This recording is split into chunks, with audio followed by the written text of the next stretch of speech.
A little bit more on obstacles.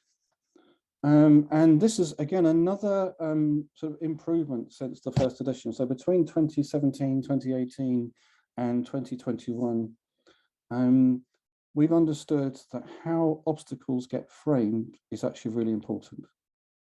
So you may get an obstacle like lack of a knowledge management system, for example. I got that obstacle in the very first workshop I ever did. That lack of was that's a bad smell. That's in that case, someone selling a solution. Lack of the agile mindset, well, that's someone selling a theory that many people wouldn't subscribe to in the organization or might not subscribe to in the organization. They might feel judged by that kind of language.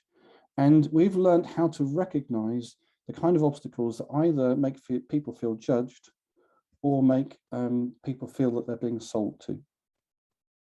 And if you want to have some great conversations with people about change, you don't want to do either of those things. Those are like the classic mistakes of change, is to make people feel judged or sold to.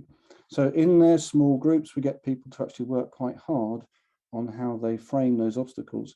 And when you frame the obstacles well, the conversations that you have about them afterwards are that much more productive. And what those conversations look like? Well, very often they're with our clean language inspired coaching game, 15-minute photo. So this is like many of the Agenda Shift resources is open source. You can get hold of the materials for this. You can watch a video of it as well. So we're asking questions like, well, what would you like to have happen? And then what happens? You heard me use those questions already. What kind of? Where does that come from? And these are questions where the person asking the question can't impose their own assumptions into the conversation. We are genuinely listening to the client in this conversation. So we are teaching people how to have conversations about outcomes that are authentic, curious, high quality conversations, because we're really giving people a chance to actually work out in their own minds what it is they want to achieve. Again, in terms of improvements since the first edition, the classic version of 15-minute photos, some of you may have seen this already. The game is played in roles: client, coach, scribe, and observer. And it's actually very intense, one-to-one conversation between the client and the coach. We now have a light version, which is just an informal table group discussion. Anyone can ask a question, anyone can answer, you can even answer your own question. And that means that we can easily introduce people to the concepts, to the questions, to the, why we do it this way and all the rest of it, before people are confronted with an experience that's different to what they're used to. When we get this right, it is fantastic.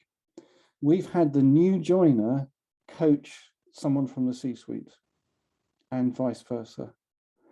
Coaching, this is this radical idea. If I'm in a room full of coaches, coaching not just for coaches, but as a leadership practice, a leadership discipline, but also we are injecting something new into the way the organization talks to each other, helping them understand how to get beyond solutions to outcomes. So really, really fundamental stuff.